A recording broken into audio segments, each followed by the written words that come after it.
Hello and welcome back to The Movies Made Us Do It. Me and Matt are back. How are you, Matt? I'm pretty good, sir. How are you? I am very well. Today we are covering the film with the longest title ever, Master and Commander: The Far Side of the World, which I always forget is its full name. I only ever Yeah, call it Master and Commander. And it's only when I'm yeah. looking up that I'm like, oh yeah, it's got a really long name. It's got Um, that title. and a really annoying name because it has the colon and then the Far Side of the World, and you're like, that means they're going to do more of these excellent films. Nope. Mm, well, I mean, if more people would have bloody seen it, then they would Oh, have. I know. Man, this is a film I wish there were sequels to. I Yeah, goddamn wish there were sequels to this film. yeah. Um, I don't need to ask where you saw this. You saw it in the cinema, right? Oh yeah, yeah. I saw Thank this in the God. cinema. I went straight to the cinema to see. How about you? Yeah, oh yeah. Me and my dad were there like as soon as it came out. Yeah, same here. And one of the remarkable things about this film, which one of the many remarkable things about this film, I love this film. I think it's probably, well, it's certainly my favorite Russell Crowe movie. Same here. Um, Same. My favorite Russell Crowe movie as well. but the thing you don't get watching it at home, you will get a fantastic experience watching this at home. Hmm? It's an amazing movie. The thing Yeah, you do not get at home is in the cinema. It had some of the best sound of any film yeah, I have ever watched in my life. When they're yeah, below decks, you can hear people running across the bloody yeah. the It deck above sounds them. like you're in You the can in hear the in the the in the gun deck creaking. or whatever. Yeah, Oh my god, the sound in that movie is masterful. yeah. It's and you can kind of hear it when you watch it. The sound's very good anyway, but in the cinema with that full surround, And when they're in oh the storm, man, you oh you god, almost feel like you're getting splashed. It's like, well, fucking wow, hell. and I mean we'll get to it in a second, but that initial volley of cannon fire, you're like, Yeah, holy shit! Like you almost yeah, need to duck yourself. You know, it's yeah, like yeah, Christ, that's visceral. Um, yeah. yeah, love this movie. And I'm trying to remember how many people were in the cinema when I went there. I don't think there were that many when I went there. I think I I don't think there were that just many when me I and saw it either. brothers. So it's Um, I suppose that's a indicative of how it ended up. Really, that just not yeah. enough people went to see it. Yeah, I guess so. I mean, for us, it was like, well, my dad, big fan of naval history. Mm, Um, and it kind of rubbed off on me as well. I love my ships, and yeah. I used to love watching Hornblowers. When I was Well, growing that's it, up, isn't it? It's. I think and it's like, oh, someone gave it a budget. Thank God. yes, it's a ridiculous budget too. I mean, Yeah, yeah. after sort of the Victorian era, the sort of Napoleonic is probably one of my favourite periods of history. So, and I Sure. love, Sharp and like you said, Oh Hornblower yeah. and all those sort of great, you know, Napoleonic sort of things. And Waterloo is it's something we haven't done Waterloo, but it's We we should will do it. I we'll do one weirdly Waterloo at some point. weirdly, watching this movie made me think of Waterloo, and I was like, we should do Yeah, Waterloo. yeah, Um, that'll be one we'll do at some point. But yeah, mm. it's absolutely it has the right amount of epic that you need for this sort of period and this The particular. great thing You know, about this movie is that it's epic, but it's very small scale. yes, It's one ship. It's not hmm, like, oh, epic fleet battles. There are yeah, there are epic battles, but it's one ship against another ship. The yeah, entire movie is just a cat and mouse chase with ships and wonderful characters. that's mm, that's that's all it is. mm. Anyway, Yeah, and I've read a couple of the Aubrey and Maturin books, so I've not I'd read be all of them curious because there's like curious to see 20. how close they are in their depictions. Well, But so this particular story has been changed quite a bit. oh, okay, So it's two books. It's Master and Commander, and I forget the other one. But it's like the first book and something like the seventh or something, or even later okay. than that. And the Acheron in the books is not the Acheron. It's a French. It's an American ship. They say that in this though. They say it No, was but it's American actually, made. but it's crewed by American. It's an American. Oh, I So see. it's Because set they do in say it's a Yank built in this. yeah. Well, The it's set. This Acheron, one's or 1812. Yank But design, I think. Sorry. that's one of the weirdest things about this movie is that the Mm. French having a Yank built ship's a bit weird for the time period it is. But it's in the book, it's this American ship that's basically being a privateer and sinking English ships and stuff, Uh-huh. and Aubrey is trying to hunt down this American ship. But basically, Peter Weir decided that it would probably be too confusing for the American audiences if they were hunting down an American ship. So, shall we get into it? Let's do it. Well, we open with some text. It's April 1805, and Napoleon is master of Europe. Only the British fleet stands before him. Oceans are now battlefields. And following that lovely bit of text, we get probably one of my favorite openings to a movie. Like, in terms of setting the scene, obviously you open with the waves, but then watching the guy walk through the ship, you kind of get a tour of the ship, and you see the livestock, and you see, almost every aspect of the ship. You see the cannons and whatnot. Yep. You've got the sleeping people. You've got sleeping people. You see how cramped it is immediately. It's a really, really cool way to introduce the ship, the conditions. Yep. Yeah, all of it. I think it's absolutely wonderful. Wonderful. Yeah. And again, that sound hits you immediately. And then you get that beautiful shot when he comes up on deck, the silhouettes of the people in the moonlight climbing the rigging, climbing up and down the rigging and stuff. This is such a beautifully shot film as well. This film is incredibly well shot. Yeah, Peter Weir was was a wonderful director. I can't remember. Is he? I didn't actually. I hope he's still alive.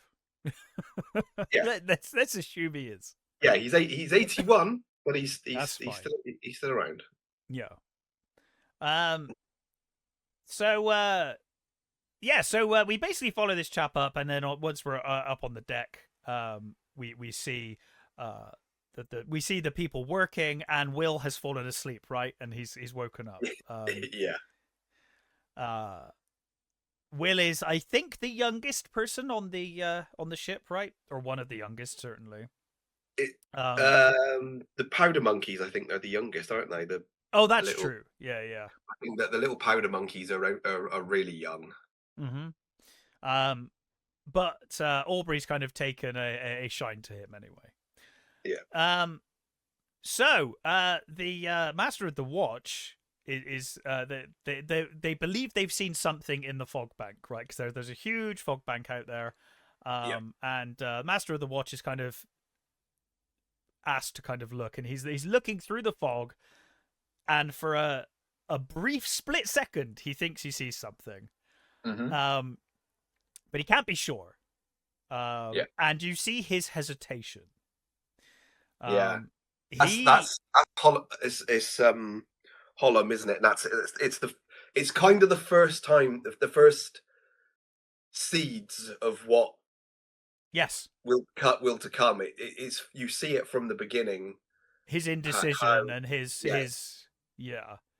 poor old Hollum is clearly not cut out for for officership. Any of it. But yeah, certainly not the officer side of it. He doesn't like to command people. He's intimidated, because you get that shot where he looks back and he just sees the men's faces. You can see on his face, he's like, oh Christ. Well, they're all eagerly waiting for him to do something. Oh yeah. But he is just almost paralyzed by indecision as to whether to actually call to arms or not.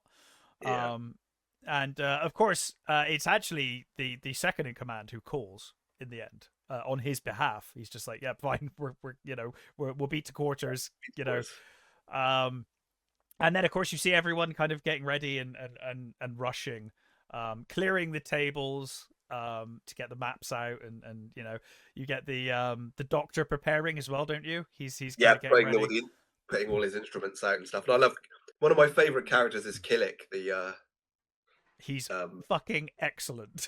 The Captain Steward. He is hilarious in this movie. Yeah, he just spends the whole movie grumbling to himself, and every line that comes out of his mouth makes me laugh in this movie. Yeah. Like when And they're I love talking about the rum, and he starts complaining about like I was saving yeah, that. saving that for such a time. It's like we'll Yeah, drink wine. It's fine. yeah. And then he walks off like, "Oh, we'll drink wine, boy." You know, Yeah, like yeah, it's yeah. like a proper teenager. And this is like, it's like, just get the, don't mind the swords, get the silver, don't drop it, and then immediately drops it everywhere. Yeah, yeah. So Aubrey, you see Aubrey getting ready, then he heads up on deck. And he looks through the spyglass. He's like, "Well, you know, was it man of war? Like, what Yeah, was it?" And he's like, "Oh, I saw something in the fog bank, but I can't be sure." yeah, And it's funny because like everyone kind of looks annoyed about it that they've all been beat to quarters for potentially yeah, no reason. But Aubrey does say, "No, you did the right thing. Like you totally did the right thing. If you thought you saw a fucking man of war in that fog bank, you're yeah. absolutely right to beat to quarters. Like absolutely, But that's the right but thing to do." I think Aubrey's annoyance is the, I think, the indecision, not the, Yeah, yeah. it's Not that it's the he. Yeah, it's that he hesitated.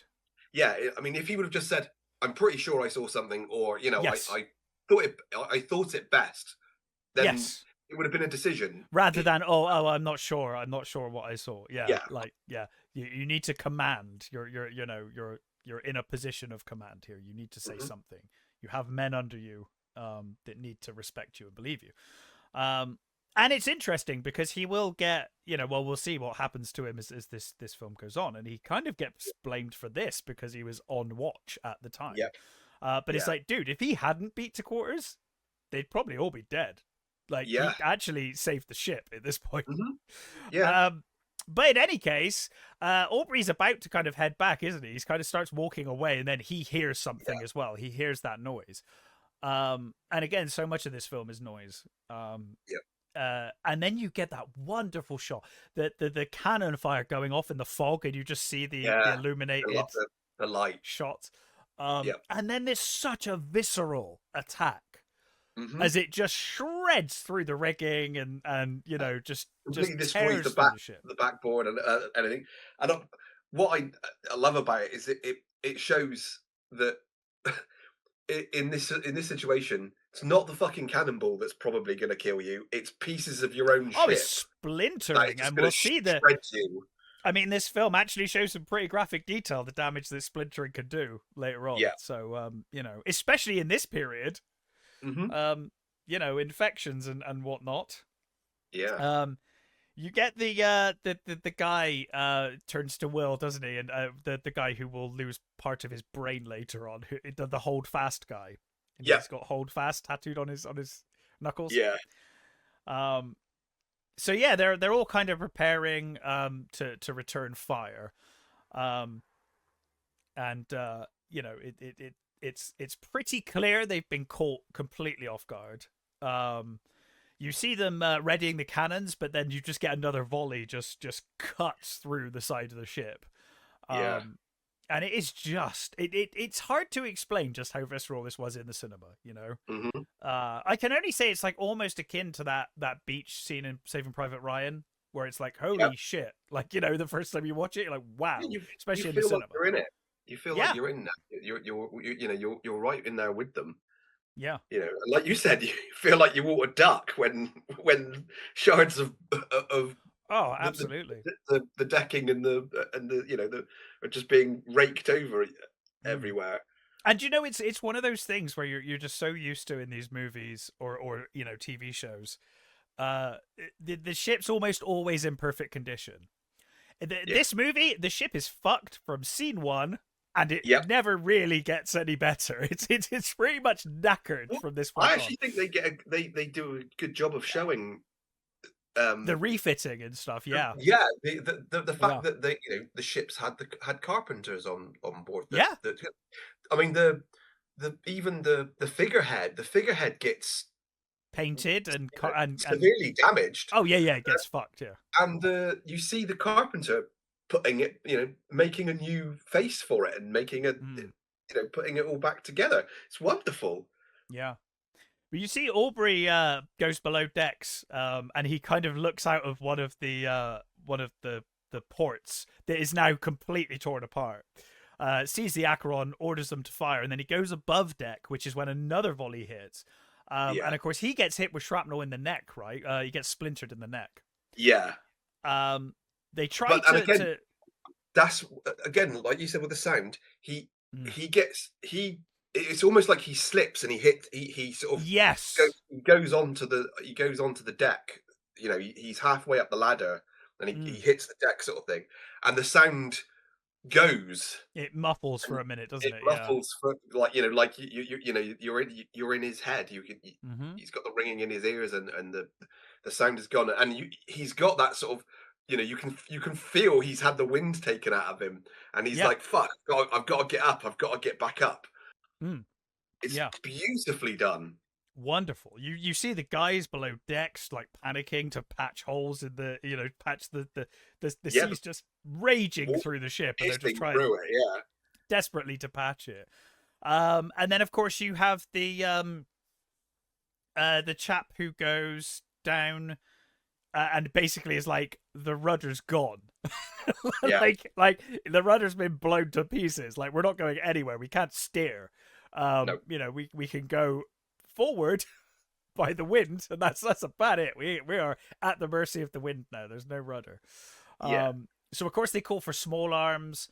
In preparation, they start firing aft, don't they? Because now they're like, "Fuck, we need to basically make it to this fog bank ourselves to try and get away, because we're completely, well, as he will say later, soundly defeated, effectively, yeah.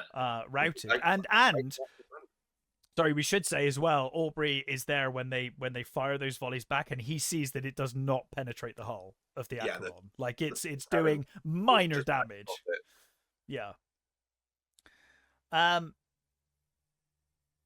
So yeah, they send boats out, don't they? They said they've got the boats. Yeah, They already had boats out. kind of try and pull.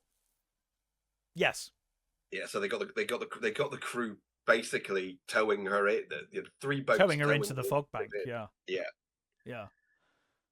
And it's one of the other things I love about the crew, when you hear the crew talking, and Yeah. and they say like, no calls, no calls. When they go into the fog bank. But you also hear the way they talk about Lucky Jack, and yeah, and like you get people that will go, "Oh my God, we're all done for. The ship's ship can't take this." And you hear someone go, "No, he knows what he's doing. He's Lucky Jack's seen this for all this before. He can do it again," sort of thing. I love those. It's back and great. forth with the crew. Yeah, it's great that you see that superstition goes both ways. Mm-hmm. It's not just the superstition of negative superstition, but also the superstition of like, oh no, he's super lucky, man. He'll be fine because he's magic, man. He'll make this happen. Don't worry, But anyway, they manage to escape by the skin of their teeth. It is like probably minutes from complete defeat, but they make it to the fog bank. And in the evening, as night falls, they kind of, you see Aubrey kind of tour the ship, doesn't he? He kind of tours the ship and assesses the damage. You see that poor bloke who's just like, oh, it's like 2 feet of water, but I've stopped it going any further. I've stopped it about here. Yeah. So you kind of see everything. He then goes to see the doctor, doesn't he? And he's like, oh, what's the butcher's bill? And he says there's like, I can't remember, is it like 9 dead, 20 odd injured or something? Yeah. Can't remember what he said. 9 dead, 27 wounded is what it says. Yeah.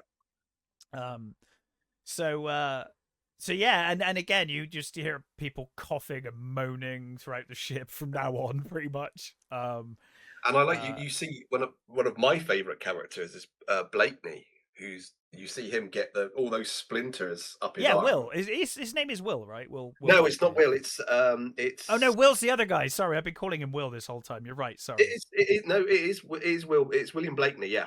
William Blakeney. Yeah. William Blakeney. Yeah, so he's the one. He's got splinters in his arm, and as we said, you'll see quite graphically what splinters will do to a person in this movie. And I didn't realize until like last year or so. It never even thought about it. So his character William Blakeney is within world the son of Sir Percival Blakeney, Oh, okay. If that name mean anything to you? No. So Percival Blakeney is the Scarlet Pimpernel. Oh, okay. So he's supposed to be the son of the Scarlet Pimpernel. I thought that was. Right. I didn't find that out until like last year or so. I thought, wow, that I love that character even more now that he's supposed to be Yeah, that's really Scarlet cool. Pimpernel's son. It's Um, awesome. they have a conversation about this, which I quite like, is there as the doctor's removing shrapnel from Aubrey's neck. Yeah, He says about I know you're kind of um his father kind of put him in your care, so I yeah, understand you have a soft spot for him. And he says, "Oh no, his father will understand. He's a Navy man. He knows the life. He understands." He's yeah, like, but his mother, however, it's like that's a whole other matter, yeah, So we see Aubrey almost immediately because everyone else is obviously at this point thinking, well, we survived and now we're going to go back to England or the nearest port at least yeah, and refit. But you see Aubrey immediately goes to his quarters and just starts poring over maps. Like, yeah, where can we refit and repair? We're not out of this game. We're not leaving. We're going to find a way. yeah. Um And I love this that you've got all the pretty much all of the officers. You yes, know, you all get of the dinner scene, right? Yeah. well, well, this is no before the dinner scene. It's when they're all sat around in the captain's Yeah, quarters, they're all drinking like brandy and or wine and and stuff, aren't they? Yeah. he's basically they're kind of setting out what happened. They're saying he had the wind. You Mm. know, they had the wind. They outgunned us. The the cannon fire just bounced off the. The You know, the we were fog bank as well yeah. and everything, It yeah. was we were soundly beaten, and Yeah. what I like about it is you see that Stephen, the surgeon, doesn't know what any of that means. No, he says, "Oh, it's an aging man of war," and everyone looks at Yeah, she's I like, "Oh, love she's an that when he aging man says it. of war," and everyone looks Yeah, at him horrified. He's like, "Am I not right?" Like, yeah, yeah, and I love the fact that it shows that you know Stephen is different world. he's not you know a sailor like they are. He Mm. doesn't really even know the nautical terms. No. He in well he's a surgeon, but in fact, which I don't really think they convey enough in the movie, but in the books, Stephen's a spy. Oh, really? Yes, so Interesting. Stephen works for he's a British spy. Right. So you know that's the, which they don't really convey at all in this film. No. But yeah, so he knows all about you know sort of plans and he knows about certain things, but he doesn't really know seamanship or anything like that. Mm. So And I think they do a very good job of conveying that. they're discussing heading back to the nearest port. And Aubrey says, "No, we're not. We're gonna find we found a place for us to repair. You know, we're gonna do it ourselves. This ship is basically could change the tide of war in this region, and we are here to stop it. That's our job, and we're gonna do it. I do love, by the way, the when he goes to draw on the table." And the guy comes along with a piece of paper. He's like, "For fuck's Not on sake!" those off. Yeah, do I have to explain it to you again, Stephen? I like that.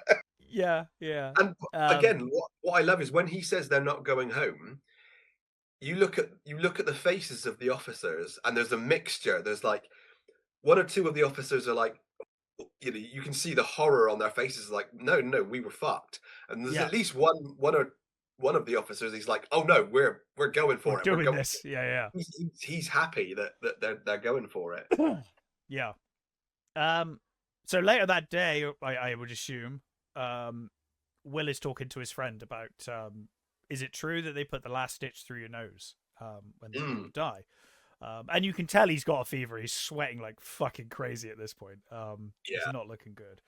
Um, and later that evening, of course, he's asleep and he's woken up as they start to, saw saw the limb off at the elbow, effectively, don't they?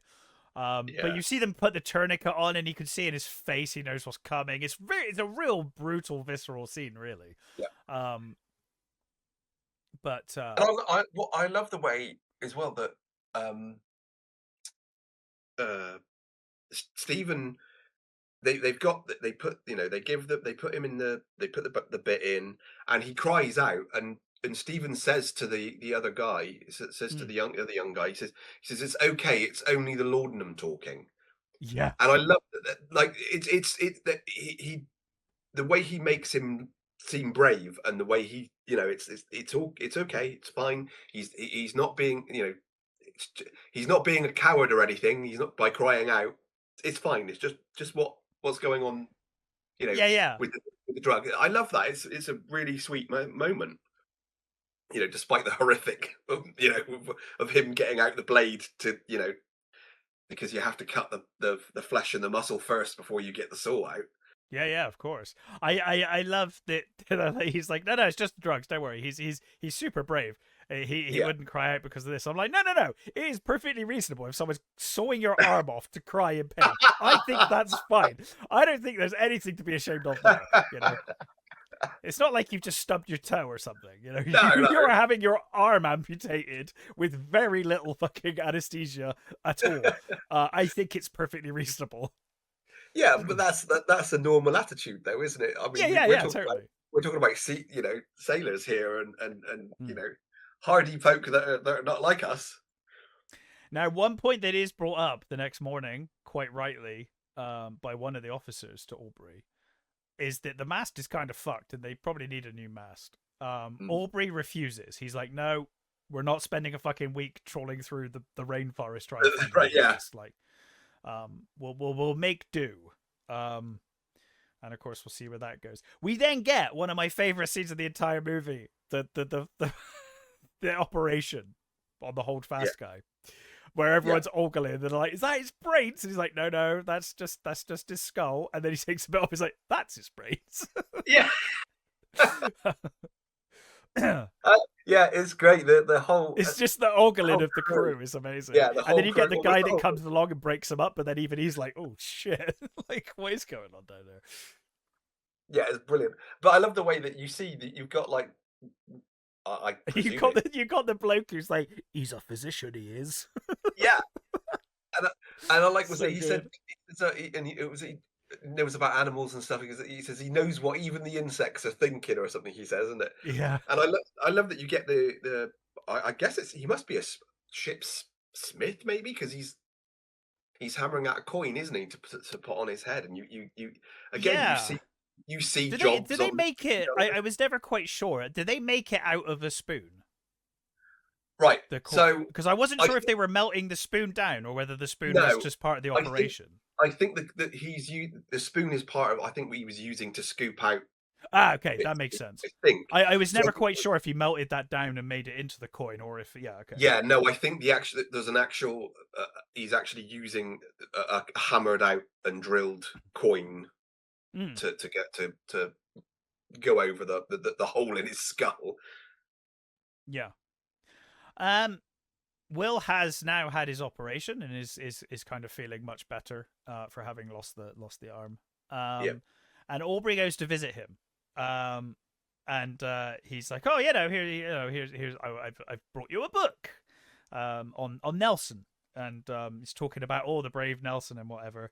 And then of course, and then of course, as he walks away, he turns the page to see the arm. And also, he also says that he served under Nelson himself. Yes, yeah, and we get anecdotes later, don't we?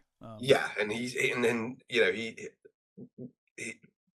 Blakeney asks him sort of for details, and he says, "Oh, they're all in the all in the book," and he even remembers which page. It's like page 220 or something. He says, and they flick to the page, and he's like, "Yep, there it is," sort of thing, and he sort of says, and you can see that he's trying to be fatherly, but not too fatherly. It's stern but fatherly, because he's a captain still. Yeah. I love that you get the beautiful duet of the Doctor and Aubrey. But you get the bloke before, and he's like, "Never a fucking tune you can dance to, scrape, scrape," and it's like, it's beautiful. Like, he says, "Never a tune you can dance to." Yeah. And it's like when you actually hear them play, it's like this like amazing playing. It's beautiful. Yeah. It's so funny. Russell Crowe learnt to play the violin as well for Oh his wow, scenes. that's There's, impressive. it's actually amazing what they did for this. So that they actually got them all before they even started filming. They got all them all to sort of. They all lived together Mm. on the basically where the tank where they built the ships and the ship and stuff. And Russell Crowe had turned up like way beforehand, before anything that he had properly started, and he got there really early, and he was learning all the sort of basically he was learning seamanship, he was learning sword fighting, he was learning Mm-hmm. everything he possibly could before the others turned up, so that he could literally be captain when they turned up. Yeah. And they all lived as their crewmen, so they were all segregated into officers and crew, and they had their own bar, which they called the Monkey Bar, which had pool tables and rehearsal rooms and everything they could have possibly, wanted. Mm. And he got them on Saturdays. They played rugby, as a way of getting them fit and working together. So he did a whole lot of really cool fucking stuff. Crow was utterly dedicated to this movie. He was Yeah. completely And it shows. on board. Yeah, and it does. It does show you, how I think it how shows well in his they were. performance. And he said basically that, when if you're wearing the coat, everybody comes up to you and asks you questions. And he said, Right. I wanted to know. He said, I knew it was going to happen, so I wanted to know, so I learned it all. Yeah. Well, that makes sense. Aubrey is in his captain's quarters when these two chaps come in with a model. And it turns out that one of the kids was in Boston during peacetime and Yeah. saw the Acheron out of water being built. Yeah. And they relayed this information to their friend, who was a model builder or a hobbyist and carpenter. But, I guess he does stuff as a hobby as well, and has built this version of the ship to scale. From this, it kind of basically, he's like, is this framing accurate? He's like, yeah, exactly accurate. And he's like, okay, great. That basically, from this, he can deduce pretty much exactly why they got their asses kicked, but also what potential benefits they could have. Yeah, from the shape, he basically gets that it's a heavy ship, but it's also, because of the lines of the the prow and the continuation towards the aft, that it's gonna cut through the water amazingly quickly. So it completely explains why they got their asses handed to them. Yeah, what a fascinating modern age we live in. I love it when he says that. It's such a good line.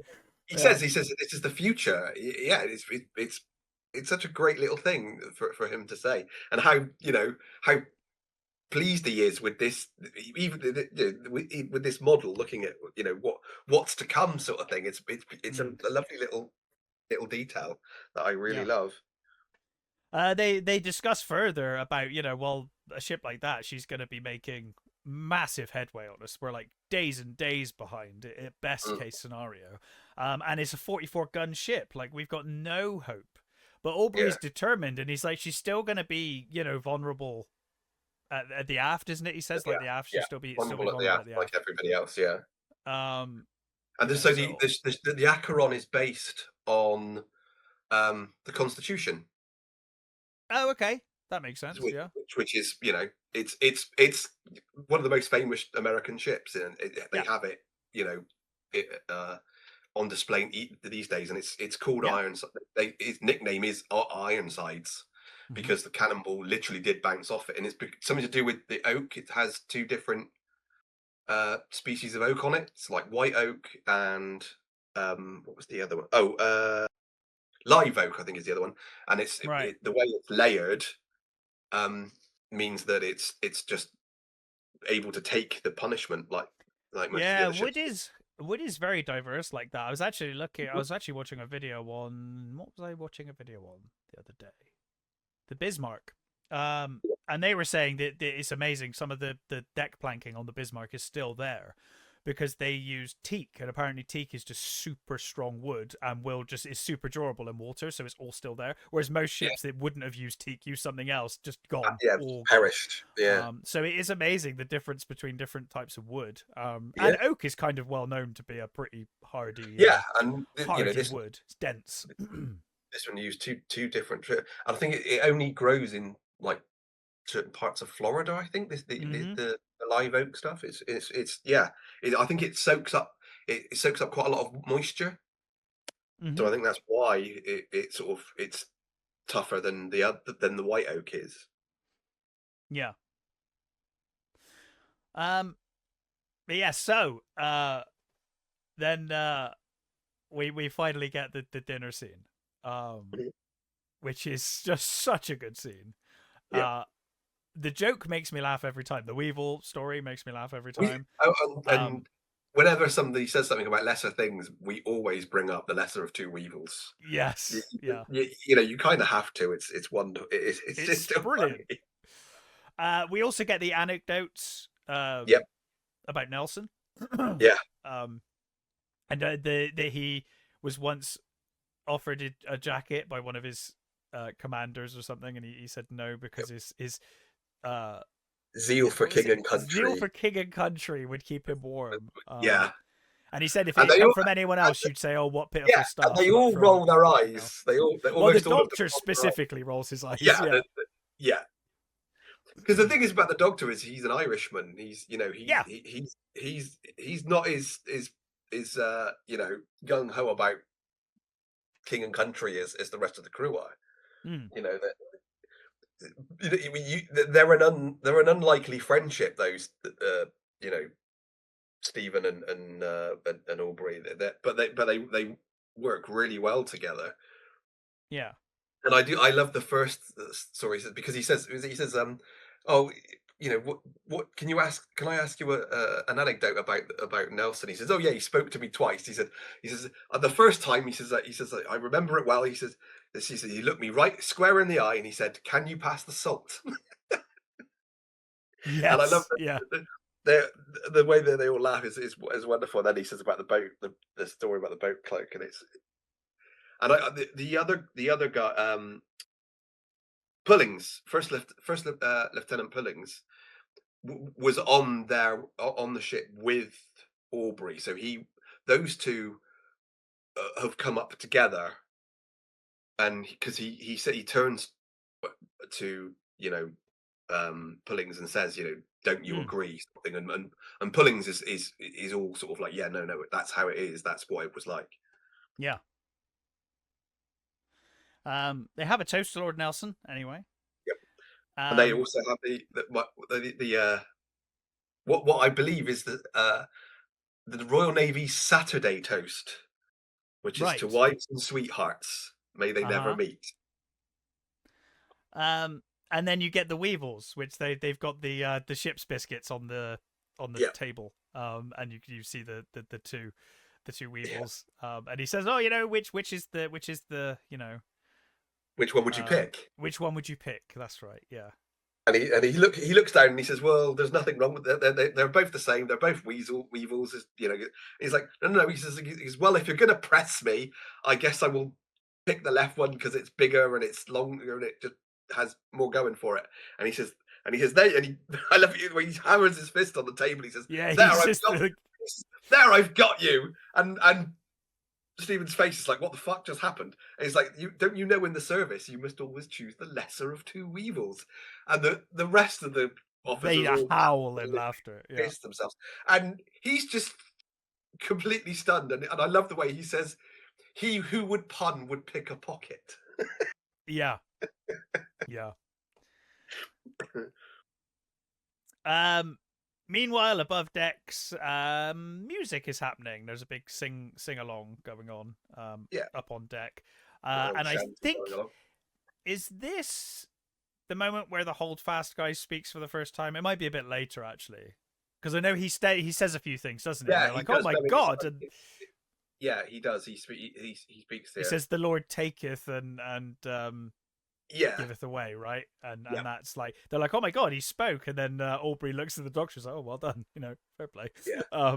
And we also get there also get another moment with Holland. So we get Yes. they're singing the crew are singing Spanish Lady, Yes. which is what Quint sings Uh-huh. a few times on in Jules. In Jules, Obviously yeah. with Boston instead of England. Yes. But poor old Mr. Holland sings along, and of course everybody stops singing and just stares at Mr. Holland Mm. because he's an officer. Officers do not sing and fraternize with the crew. He's got a good voice, though. I'll give him that. He does have a good voice, but it's it's like, yeah, you shouldn't do it, but you are quite talented. if you see that the officers sing as well, but they do it, in the cabin, the captain's cabin, when they later on one of the which officer is it? It's the Welsh one, the big Welsh guy. Yeah. He starts to sing, and I always thought it was funny. It's trust the Welsh guy to start the singing. It's like yeah. But I love. Stephen says, "What was it? What a true voice Mr. Holland has." Yeah, and yeah. Like Aubrey's disgust is like, yes, he does, sort of thing. Mm. And then of course the crew starts singing something else, and it's sort of like, moment over, or you sort of think, or is it? It's not, but for the moment it is. You get that wonderful spyglass from the enemy viewing the ship. And then it cuts to Aubrey asleep. And I love the idea that he's sleeping, but as soon as he hears them say something about a man of war, he wakes up immediately. He's just like, it's like his ears were trained to hear a few things. And he's like, oh, yeah, time to get up. And of course they head up on deck, and they have been, again, the Acheron has come out of nowhere, is right behind them, gunning for them. So of course they're doing all they can to full sail, try to escape or outmaneuver. And you get the great shots of Aubrey looking through the spyglass, and you can see the glint from the other captain's spyglass looking back, and great. And I Aubrey says that's the second time he's caught us. He's not going to catch me a third time. And he says, he says to the doctor, did I kill a family member of his in another life or something? Yeah. I love as well, by the way, that when they have the sails up, you can see how many patches they've added to the sail, how much they've sewn them back together, and it's great. It's the little details like that that are just superb in this film. They really did go all out with trying to make this as real a depiction as they could. And one of the guys, one of the guys says, one of the other officers says, I don't, we can't outrun him. We can't outrun it. And no. And Aubrey says, we'll put up our handkerchiefs basically if we have to. We every sail, everything we can possibly get to get us away.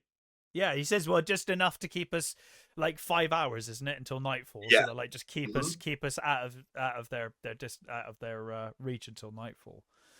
Because of course he's got a plan. And that's crazy. Even that is like, holy shit, they're going to go 5-6 hours in this chase. But you also see that Aubrey's kind of loving it. He's smiling and he's like, he likes the chase. He definitely likes the chase. But by nighttime, the Acheron is almost on them. Like her guns are like missing by like a couple of meters. They're just right on their tail now. So Aubrey has this plan, and it's pretty genius. To send one of the kids out with basically a raft that's going to mimic the lights from the boat, and then they're going to cut all the lights on the boat because it's pitch black. And hopefully, I like it. The kid says, "What is it they're building?" And he says, "Your first command." Your first command. Yeah. I love when he comes back as well. He's like, "No, tell me that wasn't fun." It's like you enjoyed yourself. I mean, the poor kid. He's out there on that raft, sort of being towed behind them, and there's cannonballs dropping. Cannonballs, in the water, and they basically just pull him in, with a rope sort of thing. And there's one of the crew members says, "Oh, we caught a fish." Yeah. I'm pretty So sure it's Billy Boyd. Billy Boyd, I think, is the one that says a lot of the stuff. So Yeah, it I think, is. Yeah. So he lights the lanterns on the raft, which kind of mimics all of yeah, the lights on the ship, including the ones that are in the rooms, doesn't he? well, And Aubrey has to tell one of them to turn their lamp off because their lamp's still yeah, on. it's the three. It's the three sort of The back primary, yeah. light So lamps. the three windows, and then the one on the deck that I think it replicates. Yeah. But yeah, so he lights them, and they do manage, as you said, to pull him in. And again, you get that wonderful shot. It's pitch black, and you just see them sailing off, and the Acheron still firing. The flare of the cannon fire. Yeah. And I love the next morning.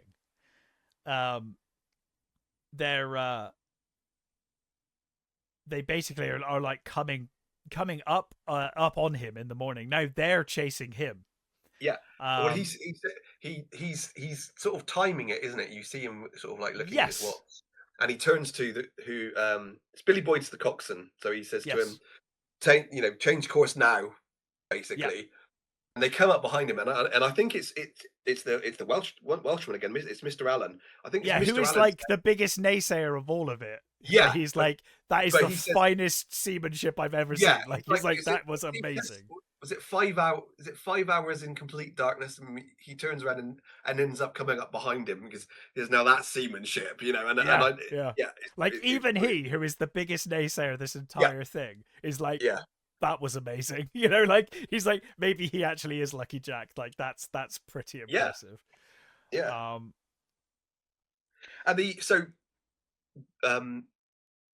Lucky Jack was based on a real captain, right? Called Thomas Cochrane. Who was if you ever get a chance, read about some of the stuff he did. He was pretty fucking amazing. He did a similar thing with the raft, but it was a lantern and a bucket that they put down that just sort of went off. And his ship was even smaller. He was in a ship called the Speedy. He pissed off somebody in the Admiralty. Apparently, he wasn't very good at with some of the Admiralty. So one of the Admiralty basically put him on this little ship and thought he'd fuck off. But he pretty much outmaneuvered and outgunned loads of really big, much bigger Spanish and French ships during his thing. His ship. So the Surprise has got it's 28 guns, 190 people.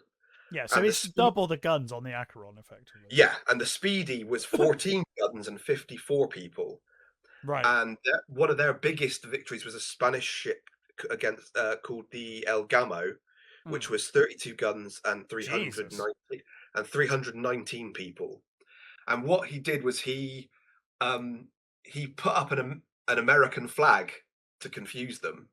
And got really close, and when they were close, which we see later of a sort, we kind of see that. So when he got close, he put up the British flag, and because they were smaller and lower, the Spanish ship couldn't bring their guns to bear, and basically every time they got close for boarding, the Speedy would rake the deck with their own guns and stop them coming over. So they basically took them out that way, and they captured like 200 prisoners on board this massive Spanish ship, which is amazing.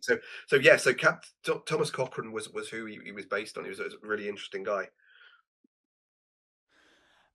So unfortunately, I guess for them, there's a huge storm that starts as they're chasing. Of course, like Aubrey is not going to give up the chase. He's going to keep going. I'm pretty sure at this point they're chucking everything overboard and just be like, fucking, like, make us as light as possible. We are catching this ship. Yeah. And again, the depiction of the storm is just so savage and just, you really feel it, especially in the cinema. It's like, God, I feel cold, just watching this. With the actual, with depictions of the water and stuff in the sea. Mm. So the actual ship itself, they bought a ship called the Rose, Right. which was a replica that was built in the 70s, but it was a replica of the ship from the time. Mm.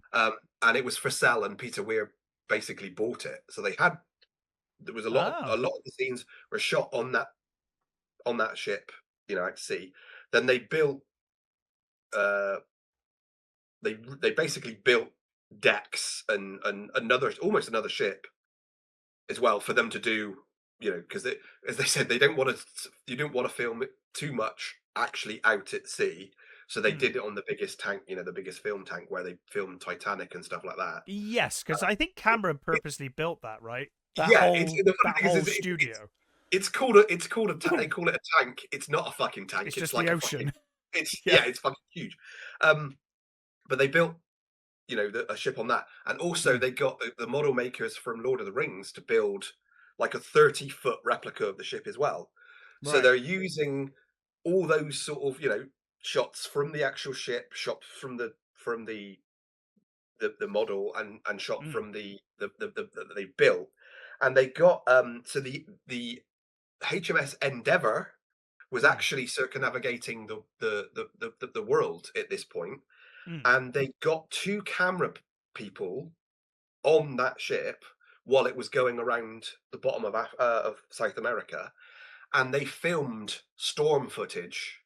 Oh, amazing! So it is Uh, genuine storm so the footage. so yeah, so it's mostly genuine storm footage and some CG as well.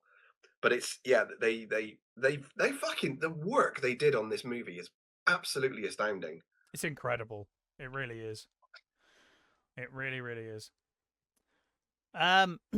So anyway, during the storm, one of the masts unfortunately collapses.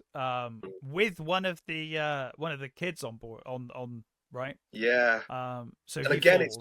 it was the guy the kiddie who was in Boston, who came up with the plans for the model.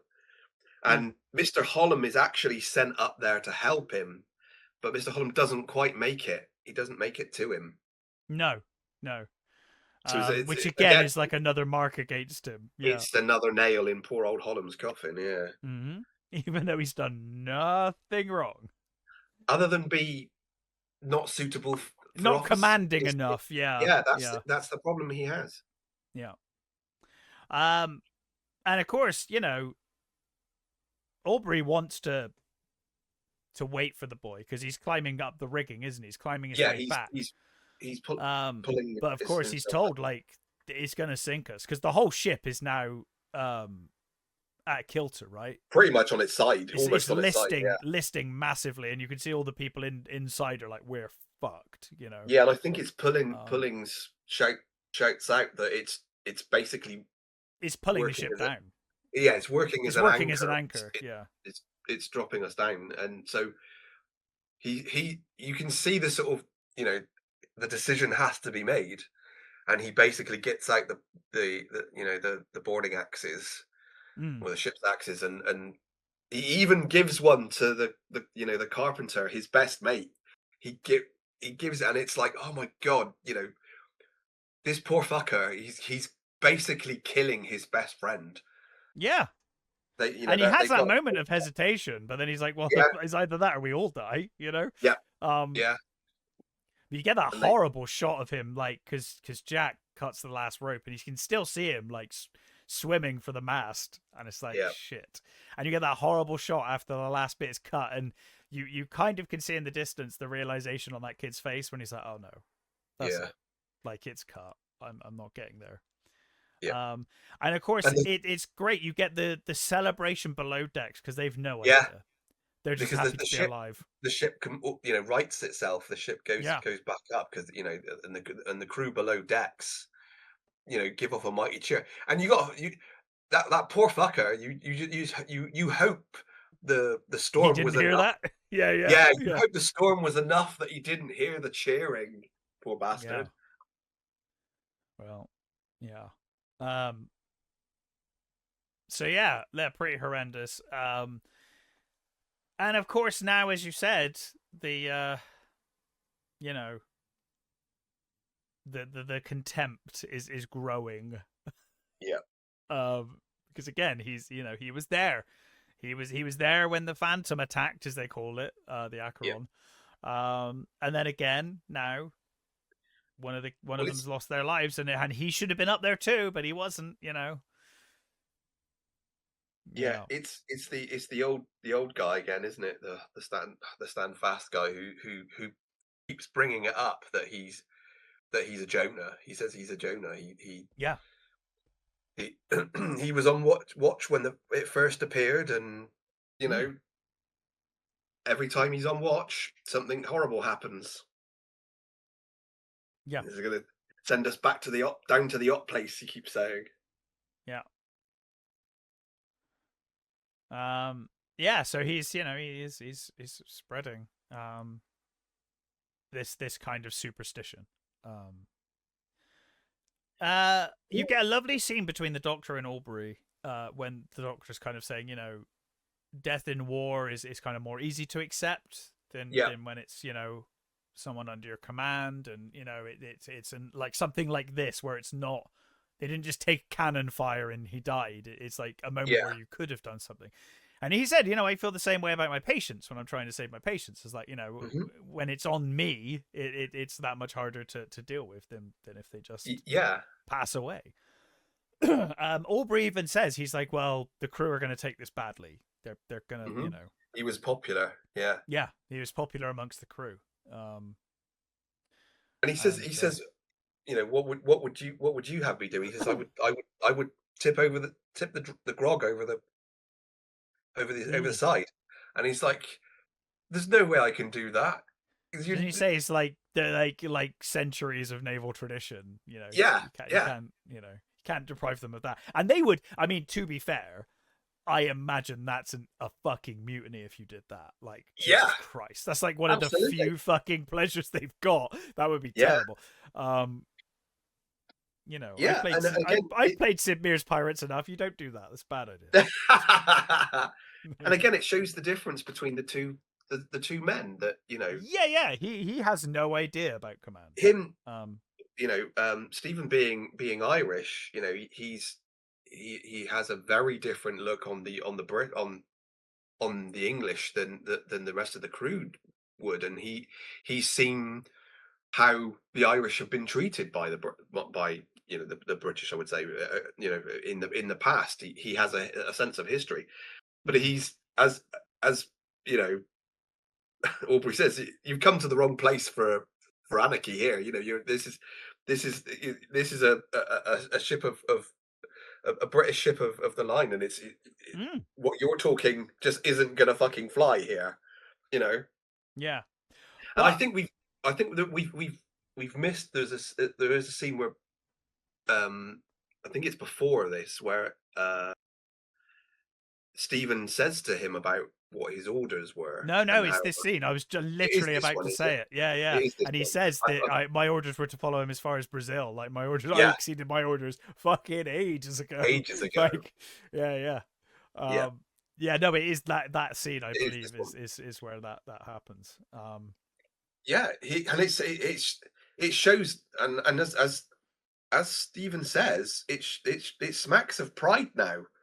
This is you've made it personal, basically. He's made it personal, and he wants to capture this bloody ship now, and he shouldn't be. He's and now he's lost men in this pursuit as well. He's like, no, I'm doubly, because you see them like fucking sailing through snow blizzards and fuck knows what on their way to catching this guy. Yeah.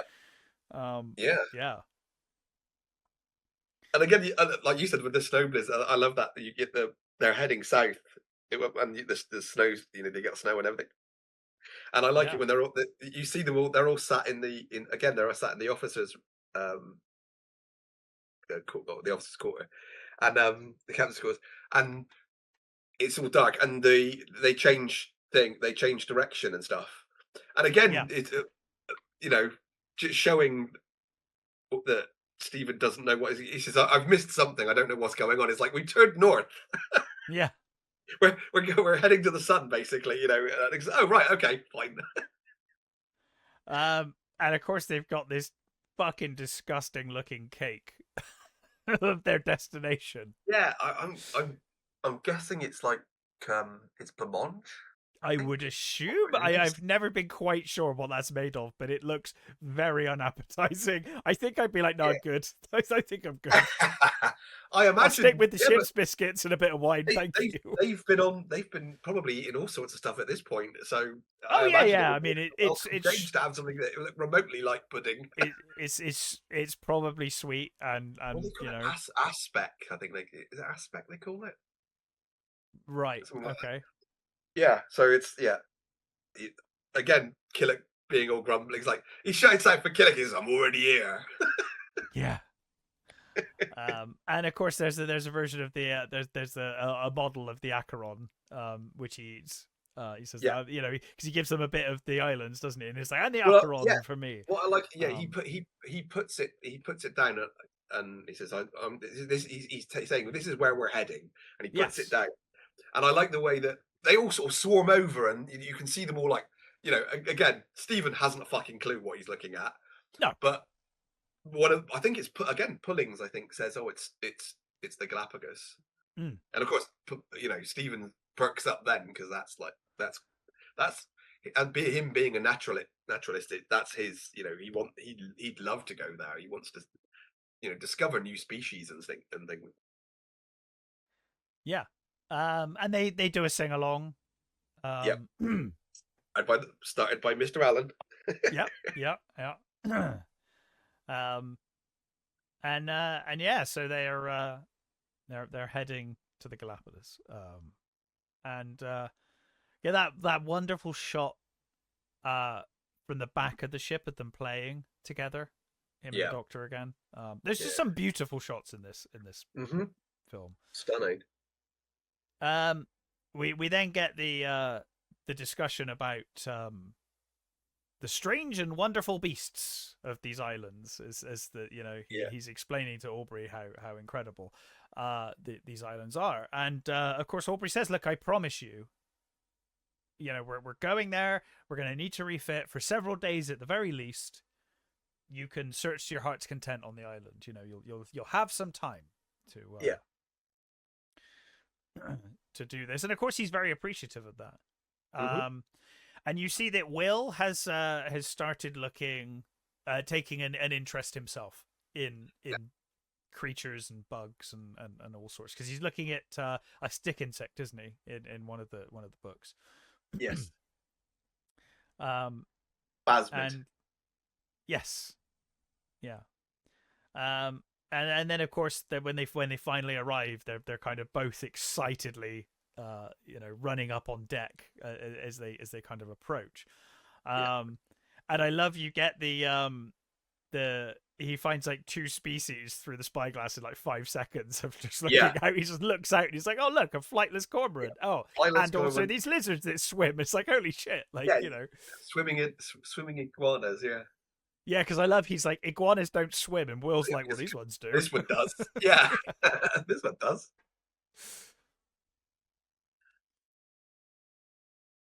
But yeah, so yeah, they're kind of enjoying their time, but meanwhile Aubrey. Oh, I do like the other guy as well. You also get what he's there looking for. One of the crew is looking for a telescope. He says, "I can't see any women anywhere." Oh yeah, he's like, "No women, they natural." But of course, they Aubrey spots some cargo, some debris in the water, and also spots a small boat or life raft, I guess. Yeah, so. And takes aboard these men to kind of find out their story effectively. Yeah, they're whalers. So they're Royal Marines, right? Is that right? No, they're whalers. Oh, they're whalers. Oh yeah, sorry, yeah, that's right. Yeah, they're whalers. They were literally captured by the Acheron. They had a full. I think they've been out for 2 years, and they basically had a hull full of ambergris. Yes. So they were, they captured most of the crew, but these guys either got away or they were, marooned, as it were. Yeah. But of course now they're like, well, now she's actually loaded as well. She's going to hopefully be a bit slower. So Yes, but an even bigger prize as well. Oh yeah. But it also might slow him down a bit. So the doctor's not happy. He kind of almost storms downstairs in his attire, his travel attire, comes down in his hat, and he's really upset. But Aubrey's like, look, I got a fucking job to do here, buddy. I'm happy to kind of facilitate your hobbies when I can. But yeah, that's what he says. We don't have time for your damn hobbies, sir. He shouts. He suggests that he could leg it to the other end of the island and meet them he there. Says, it's like that's mental. He says you've got to sail around the island. I can get walk across. And he says, Stephen, I've known you to stare into an empty nest for hours. Yeah. And he says I could make a brisk walk. I will only take notes on the measurements on the the most important of things. Yeah. And of course he says, like, he brings up like abuse of power, which really pisses Aubrey off. It's like it's the first time they've properly argued, and he says, I have no time for your damn hobbies, sir. And you can see both men are really hurt, but at the same time, I think it's the first time where Simon's like, "Oh, actually, he's fucking probably right. Like, I'm being a bit fucking selfish about this. Like, I'm mad, but at the same time, he's probably right. Yeah, it's still a Royal Navy ship. It's not. Exactly. It's like it is still a Navy ship. It's not a bloody pleasure cruise. No, exactly. I guess it's only because Jack promised, right? That's the thing. So they're bringing fish on board. Simon's up top now, reading through one of his books, and Will brings a small beetle. Stephen, not Simon. Sorry, Stephen. Yeah. Will brings him a small beetle, and he's like, "Oh, you would have missed this if you'd actually walked around the island." Because you would have been looking at the big things and not the small things. So a really sweet thing to do. I thought it was quite a sweet scene when he's like, So they're then I think they're fishing, aren't they? They're doing some fishing and testing the cannons because they want to get the cannon speed. He's doing that. He's fishing and trying to get, I guess, any sort of new species in the water that he can. And the gun crew are basically being trained. They're trying to get their timing down. Well, he wants basically double the firing rate, right? He's like, you need to be double the. I want 2 volleys in the space of effectively what was 1 before. Yeah, and this is genuinely one of the reasons why the British Navy at the time were pretty much better than almost any other navy. They were highly disciplined, and they could get they basically highly drilled cannon crews could fire a shot every 90 seconds. Unlike basically every other, the French Navy couldn't get those that quick. So there was, there was a reason why the British had the best Navy at the time. Yeah, absolutely. So Aubrey's kind of demanding that they Well, I love he says to the crew, was it about they're not quite getting the time, and he says about, do you want to see a guillotine in Trafalgar Square? Or well, not Trafalgar Square. Oh yes, when he's going to He says, do you want to see? Is it I can't remember what he says. Is it Piccadilly or something? He says, do you want to see a guillotine there? Because you want to see Napoleon on the throne, sort of thing. And they're like, no. And it's like, well, come on then, get moving. Yeah. We also see them target practicing at night, aren't they? They're trying to hit the. They've built like a small raft to chuck out and try and hit. And yeah, so the doctor's kind of crestfallen. He's obviously. Yeah, you keep seeing him looking sort of like almost sulkily at the Yeah, he's sulkily looking at his book and seeing all the birds he'll never see. Yeah, he's got bits of cloth like stuffed in his ears and things. Yeah, he's proper. Yeah, you're right. He's proper sulking. You're right. Yeah, and they do manage it. They get the time they wanted eventually. They get the yeah. But of course, they ultimately though they get the timing right with the cannon fire. The wind stops. That's their problem. They end up kind of stuck at sea, not moving very far because the wind stops. And he says, I can order the men, I can outmaneuver ships, but I can't control the bloody weather. It's like we're stuck here. That's it. Yeah, he says I can use the wind, but I can't make it. Basically, Yeah. And of course the holdfast guy is just totally stirring the shit still. Yeah. The entire time. And now they're blaming this on him, aren't they? They're blaming the lack of wind on him. Like basically anything that goes fucking wrong at this point. It's poor old Hollum's getting it, in the neck. Yeah. But of course, one of the kids lost his best mate, and he never liked him anyway. So now it's like, okay, the carpenter. He's there. You see him there scrubbing the deck, and he's drinking. Yeah, he's been drinking all night and morning, right? Because they're cleaning the decks, aren't they? Scrubbing the deck. He's got like a cup that he keeps hiding under a bit of cloth, sort of thing. Yeah, and he's there talking to the crew, saying about in earshot as well. Yeah, in earshot, he's saying about how he's he's on deck when this happened, and it was his watch, and everything's all down to him. And of course, the crew are fucking listening. But of course, the carpenter basically shoulder barges him when he walks past. Yeah, when Aubrey sees him. Yeah, and immediately calls for the master at arms. Yeah, and the thing is that Holmes should have reprimanded him. Yeah, he should have. Of course, he should have. Yeah, he made no obedience. He didn't salute him as he walked past, and he barged him, and he said nothing. Yeah. So he gets him. He gets Carpenter clapped in irons, and he takes him below, and he's like, why did you allow that to happen? And he said, I couldn't find the right words. And he's like, the right words? Like, you're an officer. Like, what's he doing? And he says to him, he says, what are you, like 20, 26 or something, 20 something? He's like, and he says, 30, no, isn't he? I'm 30. Yeah, I'm 30 something. And he's like, wow. He says you're not a bad shipman. He says, I've seen you, you can do the work. He says, but you failed, the officer's test a number of times. And, he just clearly just not bloody cut out for it. Yeah.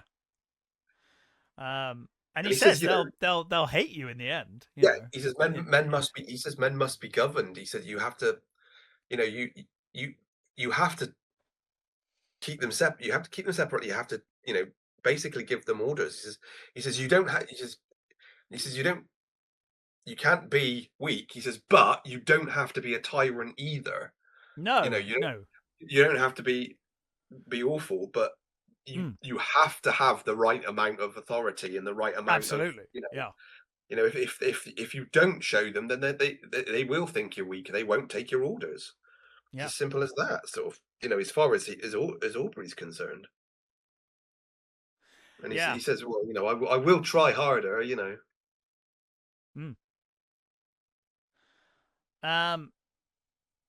The doctor is like, look, they're exhausted, Jack. The crew's exhausted. Like, he's basically like, do you have to whip them? Do we need the flogging? And Aubrey's like, no, it's fucking discipline. Like, I cannot have men behave like that on this ship. Like, I have to do this. Yeah. I think this their relationship in this movie is just incredible. It's like both actors at the top of their game, really. Yeah. I think Bettany opposite Crow is just superb. Really, really good. And Steven doesn't get it either, because he's like, oh, he just failed to salute. And he's like, no, he didn't just fail to salute. Like, Jesus Christ. Like, he like, literally shoulder barged him, And he says, what does he say? He says, like, you've come to the wrong ship for anarchy, brother, or something like that. Yeah. So, of course, he gets flogged. And God, it only gets worse, really, because then after that, of course, well, it's like forced. They now, all isn't it? fucking salute, but you can see it in their eyes. Yeah, they just all despise hate him. Yeah. So now it's like, yeah, we'll salute because we have to, but we despise you, and you can see it clearly on their faces.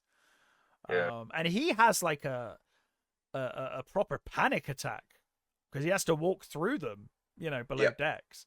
And of course, and they're all getting up. They're all following him as he goes through. They're all saluting as he goes through. And he gets to the junior officers' table. Yeah, he gets to Will, doesn't he? And just all the younger officers, and one of them's like, oh, he's just shirking duty like he usually does, and Blakeney's like, shut up. He's like, just leave him alone, will you? And so, of course, he's sort of panicking, and they send for the doctor, and he says, Will runs for the doctor, doesn't he? He's like, it's Mr. Holland.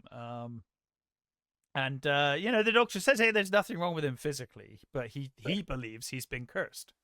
Yeah. So now even he believes that there's a curse because of him. Like everyone else has now convinced even him that he is cursed.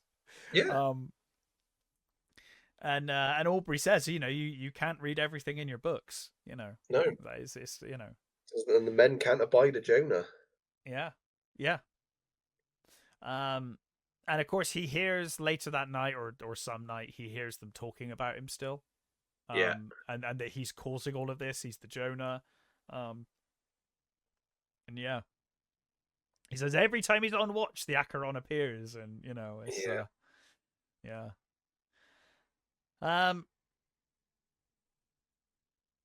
And yeah, so he heads up on deck, and Will's up there.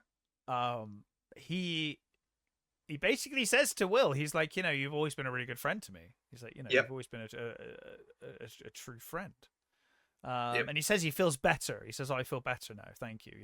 He's like, how are you doing? He's like, I feel much better now. It's you can. He's going to remove the curse. He's like, I'm going to, Yeah, it's a relief to him. He's made his mind up. You feel like he's made an actual decision, and for the first time. And even he thinks it's the right decision to make. Yeah. He's going to do the right decision, and he picks up a cannonball, and he says goodbye, Will, and off and jumps over the side. Yeah. And it's again, it's filmed so beautiful. It's in slow motion wonderful. As he goes down, and you see the splash of the water. You see the horror of Blake. Well, yeah, the look of horror on Will's face. Yeah, and you just get that shot of the water, Holland as he's looking up. Oh yes, just going down as he sinks. Yeah. And it lingers on that until it goes to complete black, doesn't it? It just fades to total black as he goes down. Yeah. And yeah, that's the end of him. Well, the next day they're all gathered for a funeral, aren't they? They're all gathered. They are, and Aubrey opens the book, and of course, well, no, he doesn't open the book. He's been handed the book, and it's open on the chapter of Jonah. Yeah, Killick passes him the Bible with the Jonah passage, and he looks at it and he reads it, and he basically closes it and gives it back to Killick. Killick's like, "What? Like you can see the confusion on his face." Yeah, and he basically says about how not all men become what they were supposed to be, and and that we lacked in fellowship for Holland. we didn't do the right thing here. We shunned him and shouldn't have. Yeah. And it's a nice little speech he gives, and you can you can see the crew are actually a bit ashamed. You can see even in the They car. are, but then God fucking answers. Yeah, Because the wind starts blowing and you're like, fuck, they've yeah, learnt nothing. yeah. they No, they it's even properly yeah. believe that now. It's just it's awful, isn't it? Because it just Yeah. makes it so much worse. Because you know the It's crew now are almost going to like be like, it's yeah, we fucking were right. yeah. It's You know? fucking justified. They get Yeah. their wind. They get Yeah. their wind, and they get rain, and it's And you can kind of see it on Aubrey's face. He's like, fuck. Like, it's like Yeah. almost like the first time he's unhappy to see wind because he knows that's just, 'cause- you know, none of them are going to feel guilty now. They're going to feel justified in everything, you know. yeah. Yeah. But of course the chase is back on, which, you know, is the main thing. So yeah, back up on deck, they're talking about a bird, a strange bird, an albatross maybe. And of course, Albatross. you know, Stephen's like super excited to see it. It's flying around the ship. What flavour is it? Meanwhile,